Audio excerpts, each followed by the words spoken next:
Hello, my name is Eleanor May Harper, and after 42 years of marriage, I buried the only man who ever truly saw me. 3 weeks later, my own daughter looked me in the eye and said, "Either you work or you're out on the street." No tears, no warmth, just a cold transaction, as if grief had an expiration date. But what she didn't know was that I still had fight left in me. This is a family story you won't forget. Stay with me. Eleanor tightened the buttons on her old grey coat, the one her late husband once teased, made her look like a tired librarian. The hem brushed the tops of her black shoes, slightly frayed, but clean. Her fingers knotted with age, and memory lingered at the last button as she glanced into the hallway mirror. The reflection was pale, unslept, a quiet woman swallowed in layers of grey. Behind her, the door of the closet swung gently shut. She didn't see Judith watching her from the stairs, arms crossed expression unreadable, except for the flicker of something close to impatience. Outside, the sky hung low with winter clouds, the colour of wet cement. The church was small, whitewashed, a modest steeple, barely rising above the pines. Eleanor walked in without assistance, her steps, even her back straight. Nathaniel would have wanted it that way. No scene, no sobbing. His funeral was sparse, no flowers beyond a tired arrangement near the altar, no music but a plain hymn hummed by the organist, and no eulogies from the family. Mr. Daniels, the local pastor, read from Psalm 23. His voice was kind but distant, like someone reading to a room half listening. Eleanor sat in the front row, hands folded her gloves tucked into the deep pocket of her coat. Judith and Brian sat beside her, stiff as wood. No one cried, not even a sniffle. Mom Judith whispered during the recessional as they walked toward the waiting car. "Please don't cry. It looks strange." Eleanor didn't reply.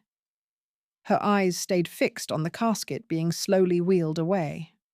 Back at Judith's home, the silence deepened.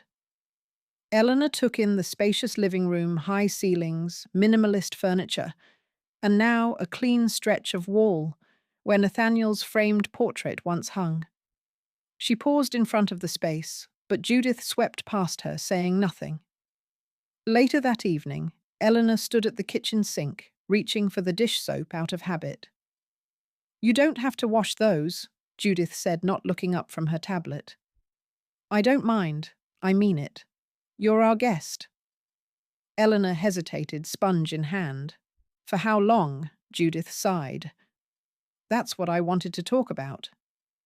Brian looked up from his phone but said nothing. Mama Judith continued, voice clipped. "You can't just stay here without a plan. We're happy to help for now, but what are you thinking? Long term?" Eleanor blinked slowly, trying to mask the confusion beneath her still face. I thought I'd figure it out after the new year." Judith exhaled sharply, as if Eleanor had said something childish. "Mom, you're 67. You don't have savings. You don't have a house anymore.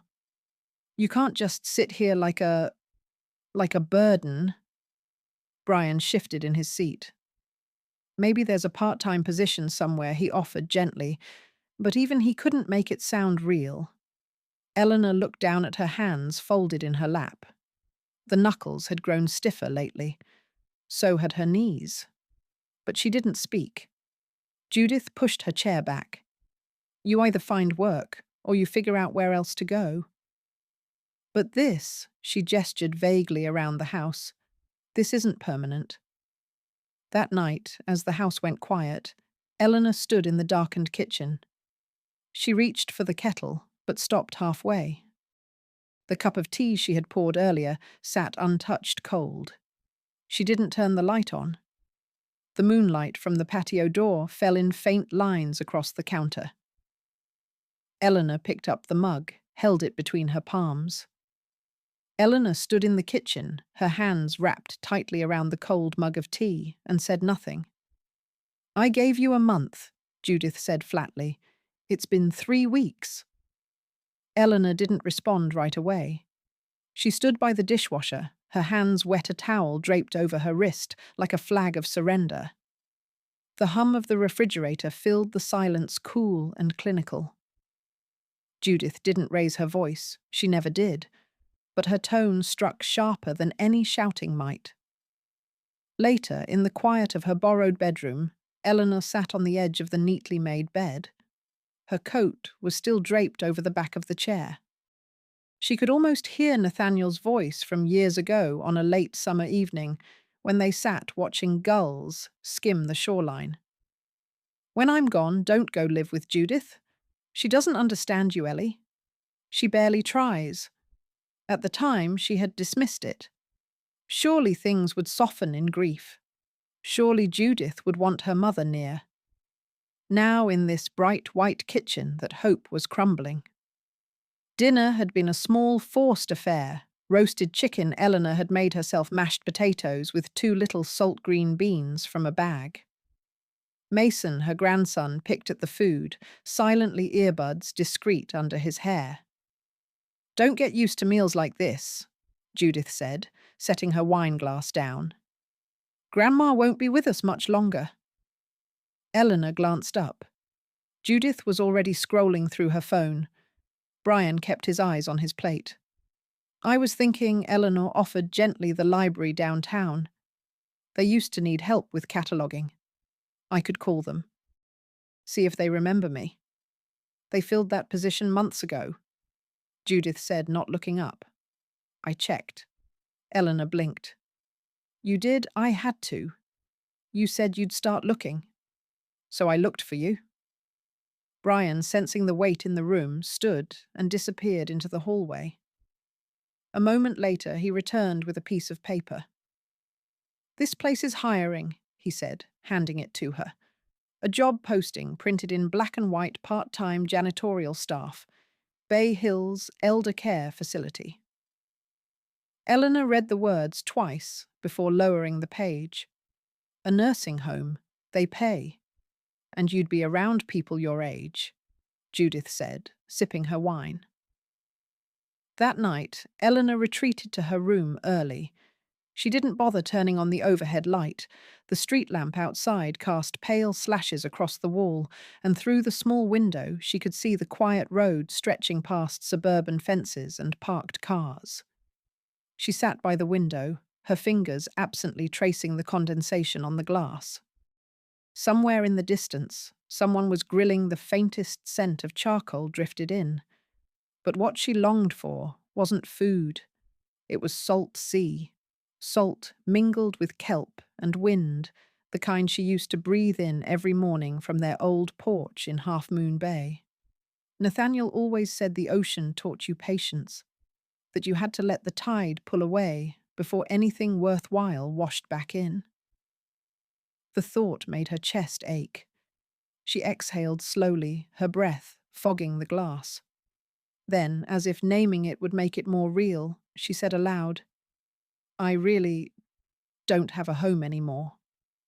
Her voice barely stirred the air. But the room felt different after. Then came the sound, sharp, sudden. The phone beside her buzzed its screen, lighting up in the dimness. Unknown number. But the name that appeared stopped her breath short. Nathaniel Brooks. "It's been, 20 years?" Nathaniel's voice still carried that calm warmth. The payphone was older than Eleanor remembered, its metal edges dulled and patched with rust, the receiver slightly sticky, the glass booth cold against her shoulder. Wind rushed through the parking lot behind her, sending a whirl of dead leaves skittering across the asphalt. She cupped the phone close to her ear, her fingers stiff from the chill. "I wasn't sure it was really you," she said, almost whispering. "I read about Nathaniel Harper in the paper. I knew it had to be your husband." "I'm sorry, Eleanor." She closed her eyes for a brief moment. "Thank you." Silence stretched between them, not awkward, just familiar. Like two people standing on the same shore again after years apart. I always meant to write you, Nathaniel said gently. I did, she murmured before she could stop herself. I wrote. I just never sent it. He didn't ask why. Instead, he said, I remember 1993, the year everything I built came crashing down. You were the only one who came to the hearing. Just sat there. Never said a word, but it meant everything. She felt her throat tighten. Come visit, he said. Just a few days. Santa Cruz hasn't changed much. You can hear the waves from my porch. No one's rushing anything out here. Eleanor glanced down the road. Judith's house, sleek and grey, was now a dot behind hedges. She turned her face away from the wind. That's kind of you, Nathaniel, but I don't want to be a burden. You were never a burden. Not then. Not now. A gust blew through the booth, rattling the door. A single leaf clung to the branch outside, twisting. As she watched it, loosened, swayed, and finally fell, spiraling downward before vanishing into the sidewalk's cracks. She brought the phone back to her ear. Maybe just one day. Back at the house, she began folding a sweater into her bag when Judith's voice startled her. Where are you going? Eleanor didn't turn around. To see the ocean. Judith stepped into the room, her arms crossed. What does that mean? I got a call. From an old friend. You're leaving. Just like that. Only for a day, Eleanor replied quietly. I'll be back.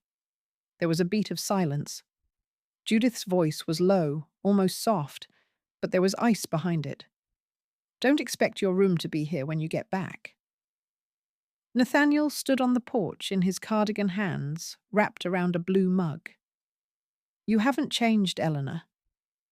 The sea wind curled around them, tugging gently at Eleanor's scarf as she stepped out of the car.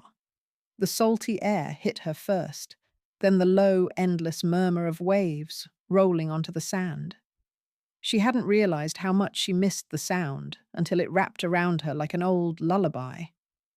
Nathaniel's porch was weathered, but solid, like the man himself, stoic, quietly lived in, with none of the artificial polish Judith's house carried. She smiled faintly. That cardigan's still hanging on too, I see. He chuckled, then stepped forward, taking her overnight bag. It's the only one that knows how to keep me warm, right? They didn't speak much as he led her inside.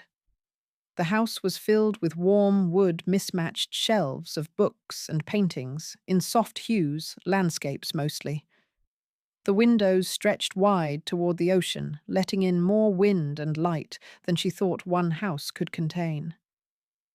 I remember this smell, she murmured. Salt and lemon oil.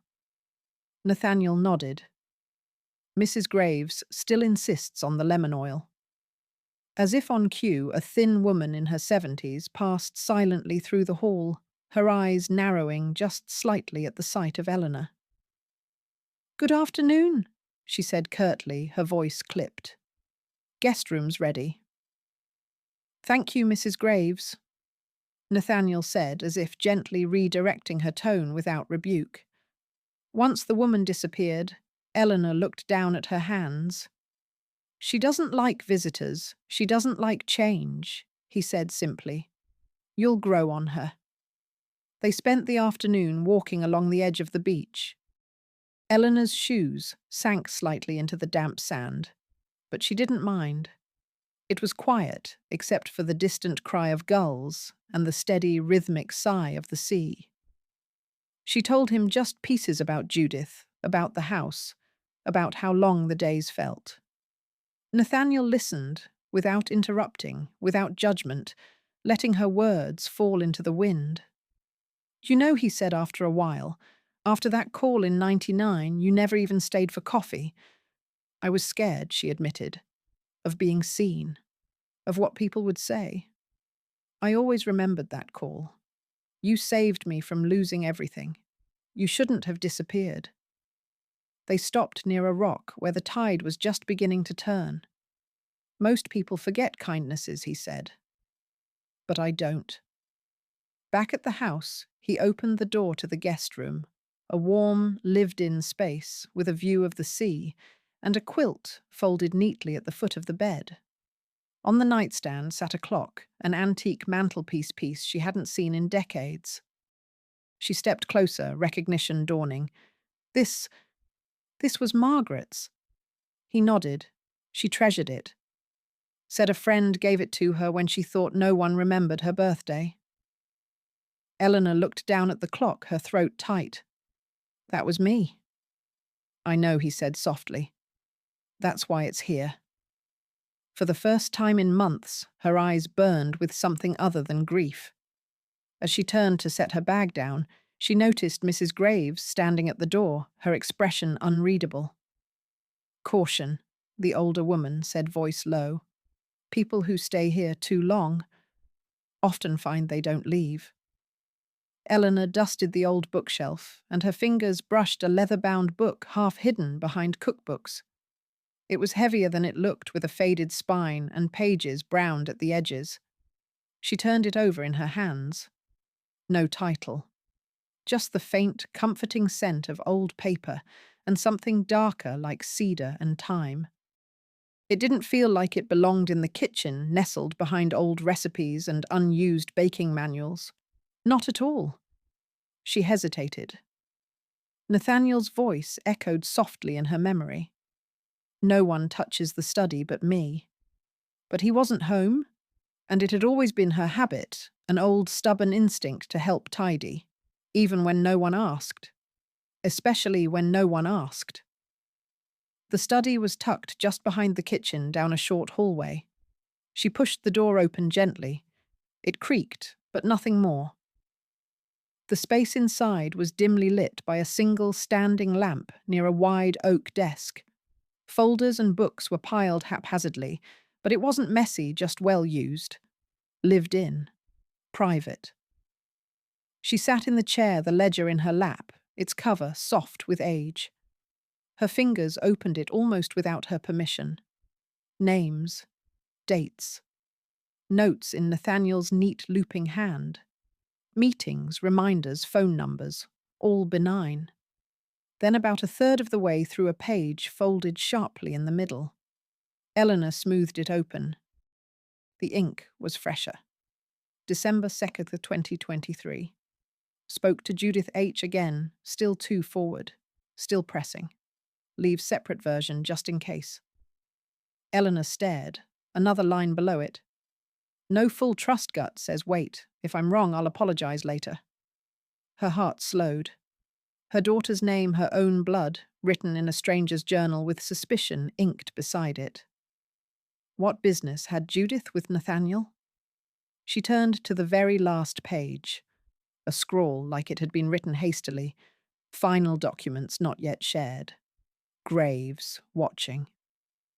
She looked up instinctively, and there she was. Mrs. Graves stood in the hallway, arms, crossed her face, a stone. I told you, the woman said quietly. You shouldn't have come here. I was just cleaning. Eleanor began slipping the ledger closed, her thumb pressed firmly against the worn leather. Some things, Graves said, stepping into the room, are better left dusty. Eleanor didn't move. Her coat hung by the door. Slowly she stood and slid the book into the inner pocket. I'll return it, she said. Mrs. Graves raised an eyebrow. Maybe you will. Maybe you won't.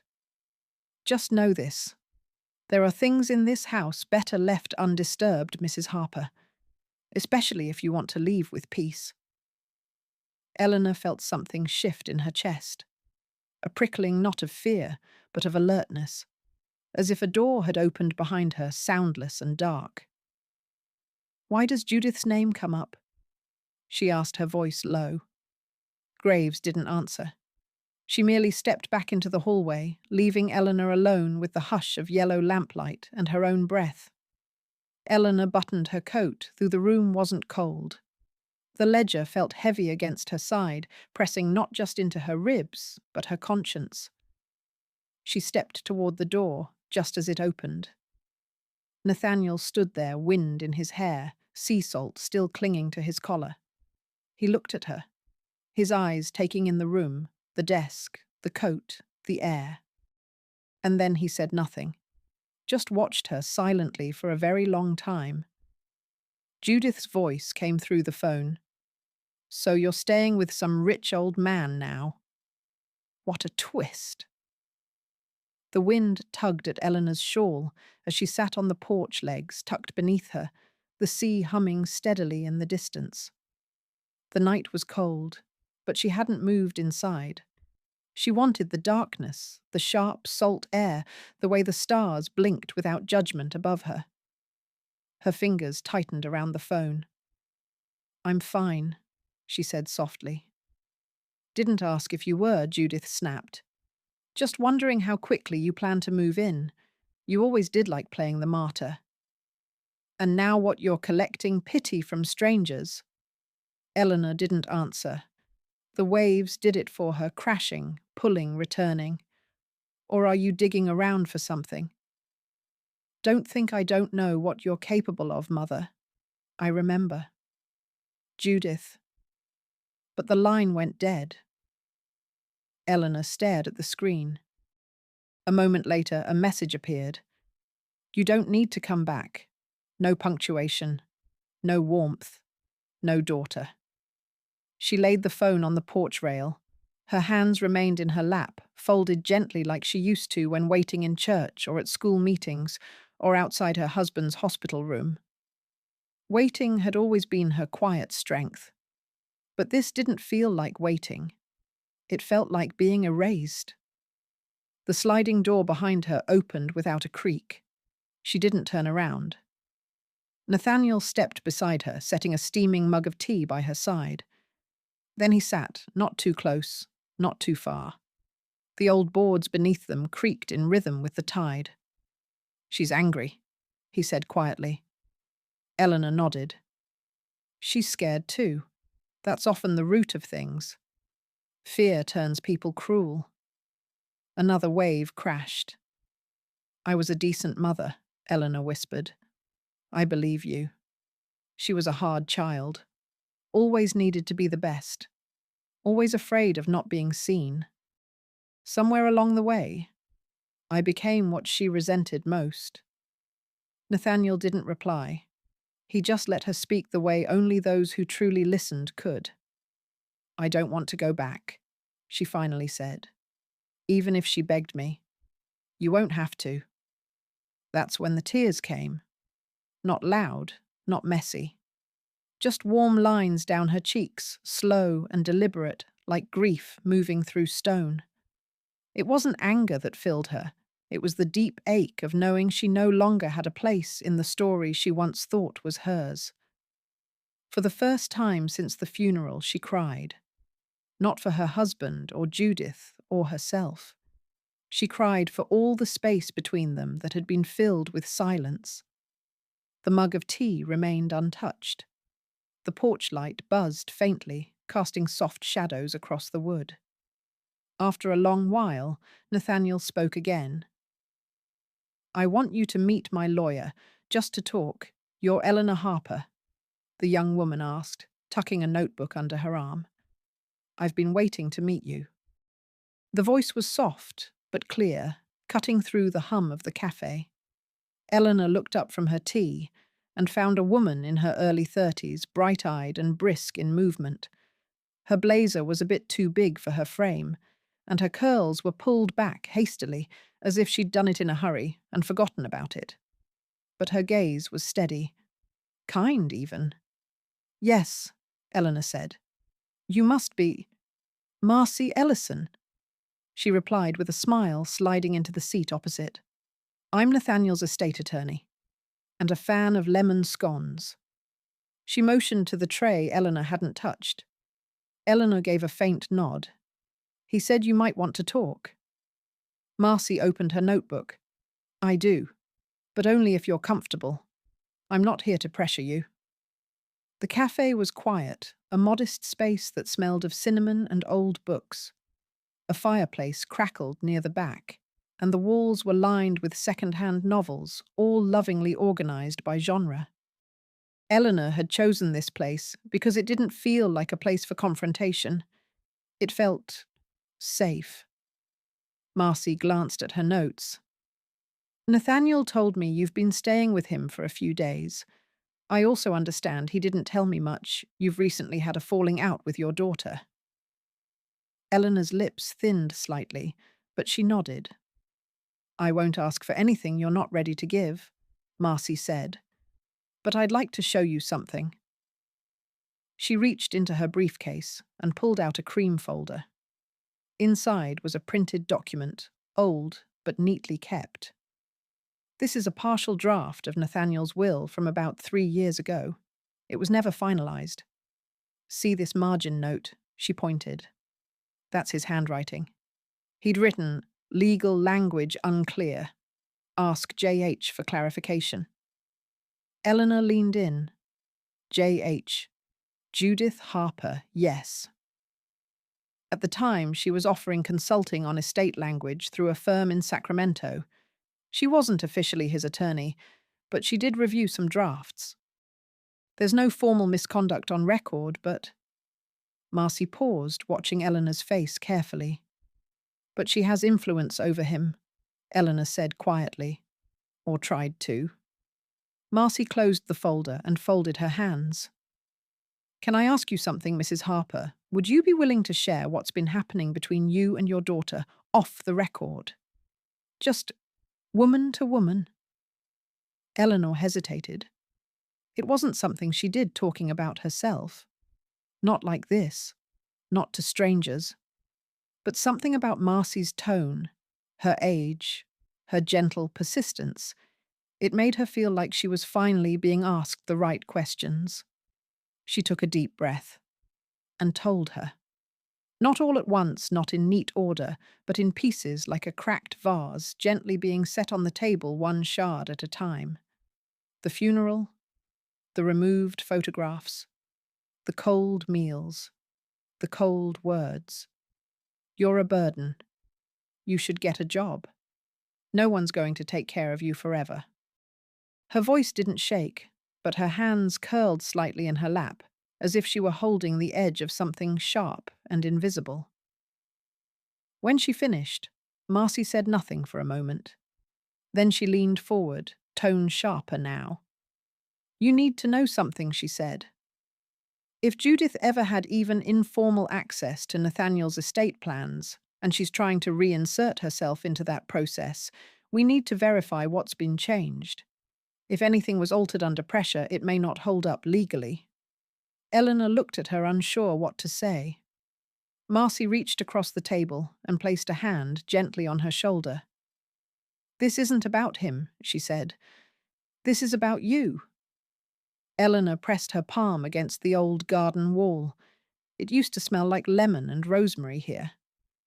The bricks were warm from the afternoon sun, but they no longer held the faint scent of herbs. Only dust and something faintly metallic from the recent construction. She stood there a long time just outside the fence, where the thyme used to spill over and tickle her ankles in spring. Now it was a slab of concrete, flat grey and sterile. A black SUV was parked where the fig tree once stood. Beyond it, a fresh wooden garage stretched across what used to be her garden. The front door opened. Eleanor instinctively stepped back into the shadow of the jacaranda tree heart, quickening. But it wasn't Judith. A young woman stepped out mid-20s tan with earbuds in and a yoga mat slung over one shoulder. She walked across the driveway, not noticing Eleanor at first. When she did, she paused, blinking. Just then, from the neighbouring yard, came a familiar voice.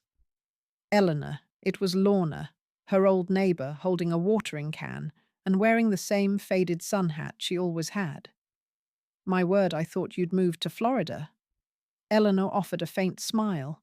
So did Judith tell everyone that Lorna looked embarrassed. She mentioned something about you staying down south for a while. I didn't press. You know how your daughter is always so private. Eleanor didn't respond. Her eyes returned to the house. I didn't recognize the car, she murmured. Oh, Lorna said quietly. She's renting out the rooms now. Said she's streamlining things. I think there's talk of selling. I probably shouldn't be saying this. Eleanor's breath hitched, though she kept her expression still. Selling? She asked almost under her breath. I thought you knew. Lorna looked stricken. I'm so sorry, Eleanor. Judith said the paperwork's already with some agency. Maybe she just didn't want to worry you. Eleanor let her eyes drift up toward the second-story window, her old sewing room. The curtains were gone. So was the swing in the yard, the small pond Richard had dug for Mason. Everything that had made the house more than wood and drywall. The woman with the yoga mat came back toward the porch, saw them talking, and hesitated. Then, as if remembering something, she called out toward the house. Hey, Judith said not to let strangers loiter at the gate. Eleanor turned, not quickly. Just enough to meet the woman's eyes to nod once in acknowledgement. She didn't say a word. The metal gate clicked shut behind her as she walked away, step by step, past the curb beyond the rose bush that had been hacked down to stumps. The breeze was soft against her face, and yet her skin felt scraped raw. Her hand drifted into her coat pocket, touching something smooth and cold. An old key, still attached to the ribbon Richard had tied to it years ago so she wouldn't lose it in her purse. But there was no lock left to fit it. Marcy frowned at the file. This version of the trust, it doesn't match the registration date. The fluorescent light above flickered, once then steadied. Eleanor sat across the desk in a chair, too modern for her posture, her purse clutched in her lap like armor. The small law office smelled faintly of toner and eucalyptus. A peace lily sat in the corner, one leaf curling in on itself. Marcy flipped another page, lips pursed. This page is formatted differently than the others, she said, tapping a paragraph near the bottom. And this signature line, look at the ink. It's bolder, like it was added later. Eleanor leaned forward, slightly squinting. You mean someone changed it? I mean, someone may have added to it. Quietly. After the fact. And I don't like the way this date lines up. She pulled another folder from the side drawer, one labelled 2020 Archive, NB Estate, in faded Sharpie. From inside, she extracted an older version of the document wrinkled at the edges, but clearly marked with the bank's official seal. See, she said, holding both side by side. The original and this updated version have subtle differences. In this one, a secondary beneficiary clause appears, but not in the bank's copy. And guess who's named in it? Judith Eleanor said softly. Marcy nodded, with a special clause marked consulting compensation. No legal reason for that to be there unless someone wanted it there. Eleanor reached slowly into her purse and pulled out the folded, leather-bound page she had tucked away since Santa Cruz. The old ledger entry. She unfolded it carefully and slid it across the desk. I think this belongs with the rest, she said. Marcy examined it closely. This handwriting, this isn't Nathaniel's usual scrawl, and it's dated only a few months ago after his health started declining. Jules the clerk poked her head in. Got the scanned versions from the bank, Marcy. You'll want to see the metadata. The scan dates don't match the document headers. Marcy's eyes narrowed. Someone may have doctored the documents after they were filed, which means the official copy, the one sealed at the bank, could be our only clean version. Eleanor straightened in her chair. Then I want to go. Go to the bank, she said. To see the sealed version myself. I want to be the one who opens that envelope. Marcy looked at her for a long moment. The older woman's shoulders were still slight, but no longer slumped. There was something focused in her gaze now. Not fire, Eleanor wasn't someone who burned. but she had the still weight of someone who had endured and now refused to be erased. "You sure?" Marcy asked. Eleanor nodded. "If someone rewrote the ending of this story, I want to read it properly." Marcy closed the file slowly, her fingertips resting on its edge. "If you're ready," she said quietly, "then let's start by asking the right question." "Only authorized parties can access the vault," the clerk said. Eleanor held up a paper. "I believe I am." The woman behind the thick glass barrier adjusted her glasses, eyeing the paper without reaching for it. "This isn't standard protocol. It's a legal directive," Eleanor said quietly, steadying her voice. "Signed, verified, and filed yesterday. Your manager received it."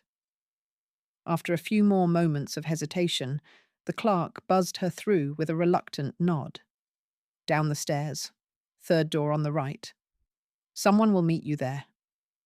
The stairwell smelled of old air and floor wax. Eleanor gripped the cold railing, her heart not racing, but pressing a dull weight like memory. She moved slowly, purposefully. Below the hallway was dim, lined with locked doors and muffled hums. When the vault door swung open, it exhaled a hush that silenced even the fluorescent buzz above. The vault wasn't what she expected. No gold bars, no mystery. Just shelves, rows and rows of metal boxes numbered and tagged. The clerk, now wearing gloves, retrieved a long flat file and laid it on the table. "This is the safe deposit record," he said, his tone softening. "Sealed in 2020, signed by Mr. Nathaniel Brooks and notarized." Eleanor nodded and slowly unfastened the seal. Inside was a thick paper envelope. Her fingers brushed over the handwriting, Nathaniel's unmistakable script. She opened it with care. The contents were precise, a full version of his will. And trust, dated April 2020. No extra clauses. No added beneficiaries. No consulting fees or compensations to third parties. Just a simple note, handwritten at the bottom of the last page, for the only one who helped without asking. EMH. Her breath caught. For a moment, she felt the pulse of something she hadn't allowed herself in weeks recognition. Not of name or title, but of presence. That someone had seen her. That somewhere in a quiet room years ago, a man had believed she mattered. The clerk leaned over to examine the pages. His eyebrows furrowed. "This doesn't match what's in our digital archive." Someone modified the copy on file. He looked up at her. "Ma'am, this could indicate serious fraud." Eleanor remained still, her fingers resting on the edges of the page. "Please scan and certify every page. I'll wait." The scanner made a rhythmic, comforting hum. Eleanor watched it work, each page a step closer to truth, to something no one could take away. Outside, the skies had shifted. The sun had vanished behind thick clouds, and a distant rumble rolled across the hills. As Eleanor stepped through the heavy bank doors, a light breeze stirred the hem of her coat. Thunder cracked faintly behind her. She didn't flinch. She simply tightened her grip on the envelope, lifted her chin, and stepped out into the coming storm. Marcy flipped through the photos, brow furrowed. This is more than a mistake. This was orchestrated. The office was quiet, save for the occasional creak of an old window pane and the soft drizzle tapping against the glass. It was well past 7. Jules had brewed a fresh pot of tea, but no one touched it. The projector cast pale blue light onto the back wall, displaying side-by-side scans of two wills, nearly identical until they weren't. Marcy tapped the screen with her pen. "Here. The original 2020 document names you, not just as a witness, but as a contingent beneficiary. It's subtle, but important." Eleanor leaned forward, her fingers trembling slightly on the edge of the table. Her eyes tracked the line Marcy had circled in red. She remembered that day, not the paper, not the formality, but the feeling.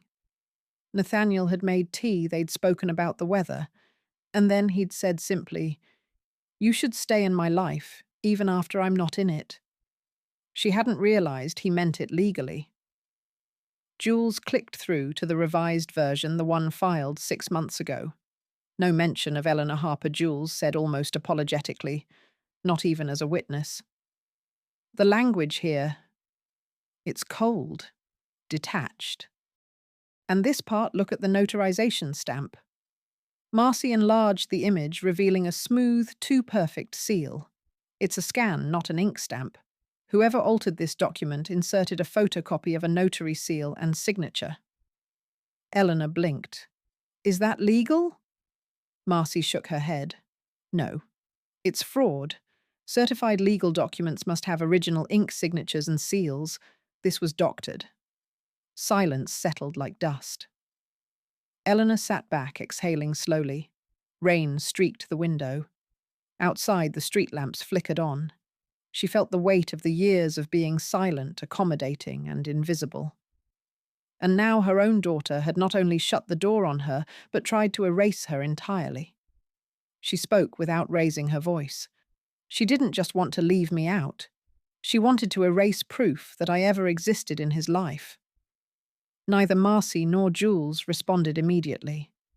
What could they say? It was all there, line by line. The betrayal now had footnotes and timestamps. Marcy gently closed the binder and turned toward Eleanor. "This changes everything. But it also means we need to act officially." Eleanor looked up, her expression unreadable. "You can contest the current will," Marcy continued. "We can file for an injunction to halt the execution of the revised trust. But if we do, this becomes public. It means court appearances, hearings, depositions. You'll have to relive some things." Eleanor didn't flinch. She had already relived worse in silence. Marcy reached across the desk, her hand firm on Eleanor's. "You can fight this, but if you do, you'll have to stand in court." "I know what you did, Judith." Eleanor's voice was low, steady, cold. The hum of the diner masked the silence that followed. Plates clinked. The smell of burnt coffee and fried onions lingered in the air. The linoleum floor had scuff marks. A clock above the register ticked audibly. The waitress, a young woman with tired eyes and chipped nail polish, glanced at the booth where Eleanor sat alone, coat-buttoned hands folded, calm. Judith arrived 10 minutes late. She swept in with her sharp coat and sharper stare, barely acknowledging the waitress, before sliding into the seat across from Eleanor. "You said it was urgent," Judith said, tapping her phone. "You have 15 minutes?" Eleanor took her time opening her handbag. From it, she drew 3 folded documents, no folders, no dramatics, and placed them gently on the table. The last thing she set down was a photo, grainy, but clear, a snapshot of the notarized page from 2020. Judith didn't touch them. Her eyes narrowed. "What is this?" Eleanor didn't smile. "Your handwriting used to curve slightly rightward when you were nervous. In this revision, she tapped one of the pages you overcorrected. Slanted left." Judith reached forward and slid the pages closer. Her eyes moved fast. "You're confused," she said, her tone clipped. "That version was never filed. It's not even valid. My old firm mishandled a lot of paperwork." "This isn't about mishandling." Eleanor's voice cut cleanly across the table. "This was deliberate." Judith laughed, but it cracked halfway. "What, you think I forged a legal document to what, steal money from some old man who paints boats?" Eleanor didn't flinch. "I think you've spent a very long time pretending I didn't matter. To your life, to your image, even to your past." Judith's jaw set. "What do you want, Mother?" The question felt mechanical, but behind it, Eleanor saw something flicker. Panic. No, something deeper: exposure. I want my name returned to where you tried to erase it, Eleanor said. Judith blinked slow and hard. You're bluffing. This wouldn't hold in court. It already is, Eleanor replied. You're not the one I'm warning. I just thought you deserved to know I'm not disappearing. Silence stretched between them. Judith shifted in her seat, then leaned forward. Are you blackmailing me? Eleanor stood taking only her handbag. No, she said gently. I'm reminding you I'm still here. You don't get to rewrite me out of the story. Judith opened her mouth, but nothing came. Eleanor didn't wait. She turned and walked past the counter. The waitress followed her with her eyes slightly startled. Ma'am, the girl called softly, you okay? Eleanor paused by the exit. Her fingers rested on the doorframe for a moment. Then she turned, smiled faintly and said, I'm just getting started. Eleanor adjusted her coat and stepped into the courthouse. For the first time in years, she wasn't walking behind anyone. The building was older than she expected, marble floors worn down in soft curves, wooden benches polished by time, a domed ceiling that filtered in pale spring sunlight. The air smelled faintly of paper and old leather. Quiet filled the wide hall, not silence exactly, but the kind of hush reserved for places where judgment is passed. Marcy met her by the side entrance and offered a brief, reassuring nod. You're just telling the truth. Nothing more. I know, Eleanor replied. Her voice was calm, but her fingers curled slightly at her side. They waited in a small room behind the courtroom. Beige walls, a table with bottled water, a worn armchair. Jules Marcy's assistant brought Eleanor tea in a paper cup. Your neighbour is here too, Ms. Lorna. She didn't say anything, just sat in the back row. Eleanor nodded, folding her hands in her lap. Out in the courtroom, Eleanor could hear voices, Judith's lawyer professional and polished, pushing to exclude the 2020 will. It's outdated, unsigned by a registered notary. It bears no legal weight. At best, it's a draft. At worst, it's a fabrication. Marcy didn't raise her voice, but her tone was firm. We can establish provenance. Let us call our witness. The clerk appeared, Mrs. Eleanor Harper. She stood. Her knees ached slightly, but her spine was straight. As she entered the courtroom, Eleanor saw a few faces turn. Judith sat at the front expression, hard lips, pressed thin. Marcy walked beside her, but stopped at the wooden divider. Eleanor stepped through alone. The judge, an older man with kind eyes behind large glasses, nodded. Mrs. Harper, please state your full name for the record. She did. And your relationship to Mr. Nathaniel Brooks. We were friends for many years. And can you speak to this handwritten portion in the 2020 document, the judge asked? Eleanor took a breath. Nathaniel wrote that line the winter after my husband passed. He'd invited me to stay at his home. I didn't ask for anything. But one evening he said, some people show up when you're at your lowest. They shouldn't be forgotten. He left that note. For the only one who helped without asking, in his handwriting. I saw him place it there. And did you have reason to believe he intended to change his will? He told me so, but he died before we could speak of it again. She glanced across the courtroom. Judith didn't meet her eyes. I am not here to fight over his money. Eleanor continued, voice steady. I scrubbed his floors. I cooked meals. I reminded him to take his pills. He painted while I read beside him. That was our rhythm. I was there. And I do not wish to be erased from that truth. The courtroom was silent. Even the clerk stilled. Jules, sitting in the back, dabbed her eyes. Lorna's hands were clenched on her lap, unmoving. The judge leaned forward slightly, peering over his glasses. Mrs. Harper, he said slowly. Your testimony has weight.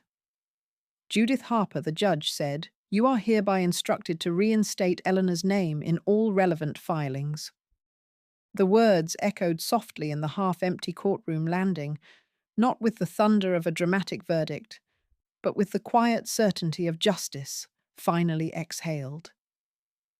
It had been a week since Eleanor last stood in that chamber, her voice calm but unsparing. Now seated beside Marcy, she listened not as a defendant nor a plaintiff, but simply as a witness reclaiming her truth. The judge leaned back, adjusting the file before him. The court finds that the removal of Mrs. Harper's name from Mr. Brooks's documents lacked transparency and failed to uphold the intent outlined in earlier records. While this decision does not reallocate financial assets, it affirms Mrs. Harper's rightful presence in the legal record and in Mr. Brooks's final affairs. Marcy allowed herself the smallest nod. Judith sat on the opposite bench, flanked by her lawyer. Her lips were pressed into a tight line. She did not speak. She barely blinked. Her fingers clutched the edge of the table as though trying to hold something in place, something slipping. Eleanor didn't look at her. The courtroom was mostly empty now. No curious onlookers, no murmurs of public interest. Just those who had stayed jewels in the corner with a pen still poised over her notepad. Lorna quietly watching with folded hands, and Marcy steady, unreadable, but present. The clerk approached Eleanor's seat with a manila folder. "A certified copy for your records, ma'am." She took it with both hands, nodding in thanks. The folder was warm from being carried the paper inside, freshly printed. Her name was there in ink, Eleanor May Harper. Witness, support provider, legal addendum. It had once been scrubbed away like footprints swept from a porch. Now it had returned. She ran her thumb gently over the top edge of the paper, feeling the raised stamp where the court seal had pressed into the parchment. It wasn't the money. It had never been. It was this proof that she hadn't imagined herself into someone's life, that she hadn't been a ghost moving through Nathaniel's final days, that someone beyond memory, beyond sentiment, had written her name down and meant it to stay. Judith stood as the session closed. She gathered her things mechanically, her eyes never meeting Eleanor's. For a moment she hovered, as if debating whether to say something, anything. But the moment passed. Eleanor didn't wait for an apology. Outside the courthouse, the sky was beginning to clear. The spring clouds had thinned, and light poured through the gaps, warm and pale. Eleanor stepped into it, slowly lifting her face as if testing the day. Marcy joined her, not speaking, until they reached the bottom of the courthouse steps. "You didn't get everything," Marcy said gently. "But you got your name back." Eleanor looked down at the folder in her hands. A breeze stirred the edge of the paper, lifting it for a second, like a whisper. She traced her name once more, then closed the folder and held it to her chest. "I'm still here," she murmured. The cottage smelled of lemon oil and old books. Eleanor stood in the doorway holding the keys like a relic returned.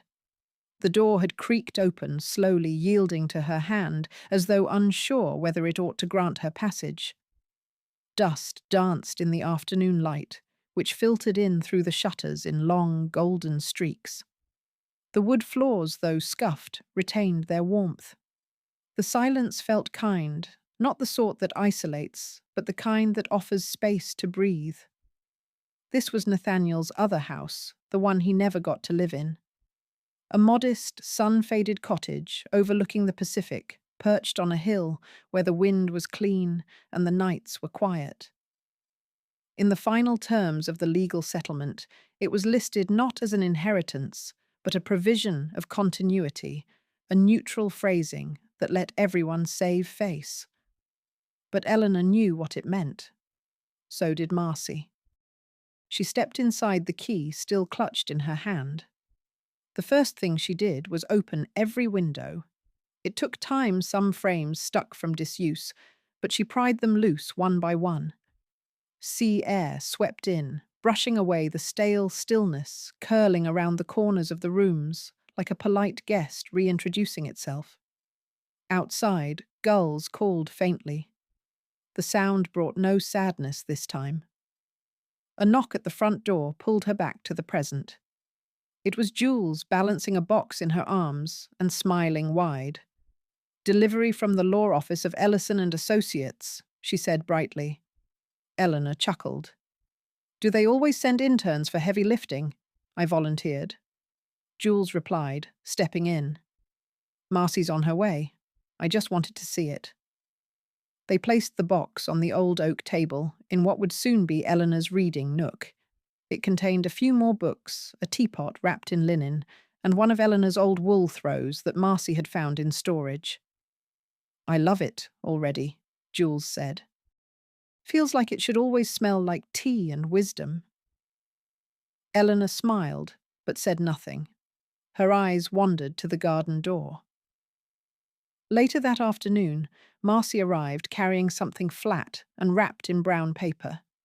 "A small housewarming," she said, placing it on the table and peeling back the paper. It was a photograph restored and reframed. Nathaniel stood in the center, young and amused, one arm around Eleanor, the other around a teenage Judith who looked mid-laugh. The picture must have been taken decades ago. Eleanor stared at it, surprised at the tightness in her throat. "Where did you find this storage box in the old office? It had your name on the back." Eleanor ran her fingers along the edge of the frame. "I'd forgotten it even existed." "No," Marcy said gently.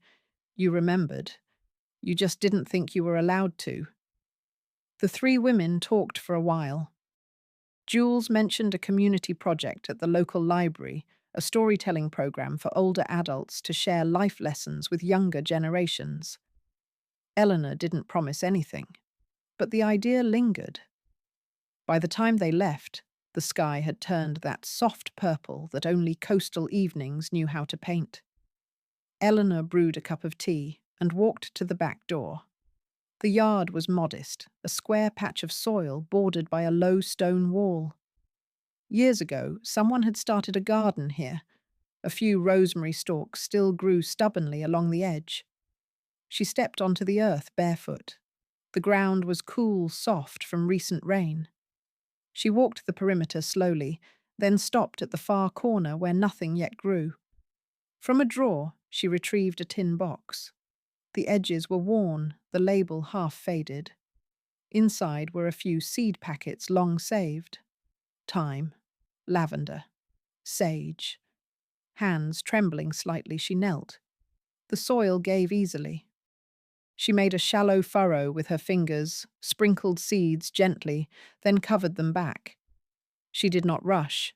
She did not weep. But as she worked, she exhaled something old, a breath she hadn't known she'd been holding for years. When she finished, she pressed her palms against her thighs and sat back. The wind stirred the trees. Somewhere a chime rang faintly. She placed one hand on the earth where the seeds lay hidden and whispered, "This time, no one will uproot me." Spring came early that year. The garden outside Eleanor's window bloomed in quiet defiance. The thyme had taken root. Tiny green leaves spread low to the ground, their edges soft and fragrant. Lavender was budding, two slender stems reaching for the pale sky. Every morning, Eleanor sat at the small wooden table by the window, tea in one hand, pen in the other. She had begun a new ritual, 1 page a day, in a blue leather journal, each entry beginning the same way. "Today, I am grateful for—" Sometimes the words came easily. Sunlight through the kitchen window. The way the rosemary smells after rain. Other times she had to wait for the silence to settle, for the grief to step aside. But she always found something. Gratitude, she had discovered, was a kind of anchoring. That morning, she wrote, "Today I am grateful that time moves forward even when we don't ask it to." A knock at the front door startled her from the sentence. Eleanor rose, smoothing the creases in her sweater, and opened the door.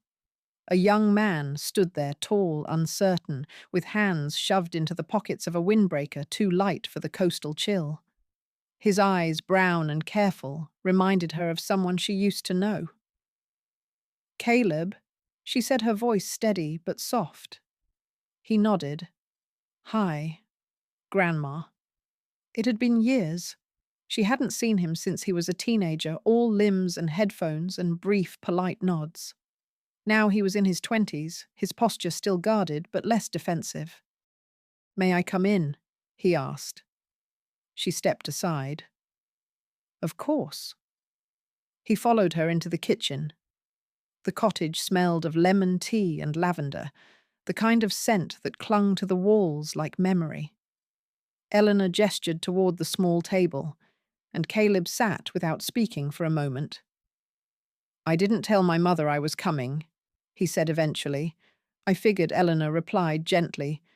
"She still—" He trailed off. "She hasn't changed." Eleanor didn't answer right away. Instead, she poured a second cup of tea and placed it in front of him. "People don't always change when we want them to," she said. "Sometimes not at all." Caleb nodded, his eyes scanning the little kitchen. They landed on the photograph Marcy had framed Nathaniel Eleanor and a much younger Judith, all smiling. He didn't ask about it.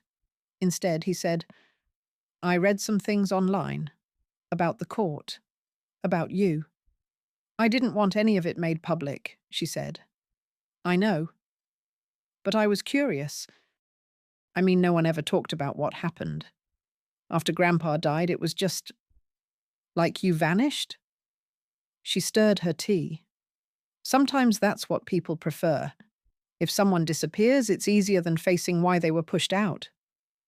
Caleb leaned forward. "What really happened?" Eleanor looked at him, not with anger, but with the gentle steadiness she'd long cultivated. Judith was afraid, she said. Afraid of losing control, and afraid of how much of me was still part of him. "Did you hate her for it?" Eleanor considered the question. "No," she said quietly. "But I stopped letting that fear define me." He was silent for a long time. "Would it be all right," he said eventually, "if I came back sometime?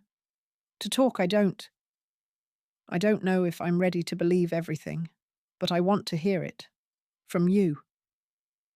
Eleanor nodded slowly. "Yes, Caleb. You can come back whenever you like." Outside, the wind rustled through the herb garden. The sea murmured beyond the hill, constant and unbothered. In that moment, Eleanor realized something small but profound. She didn't need to fix everything. She only needed to be here, present, rooted, and true. Later that afternoon, after Caleb had gone promising to return the next weekend, Eleanor stepped into the garden behind the cottage.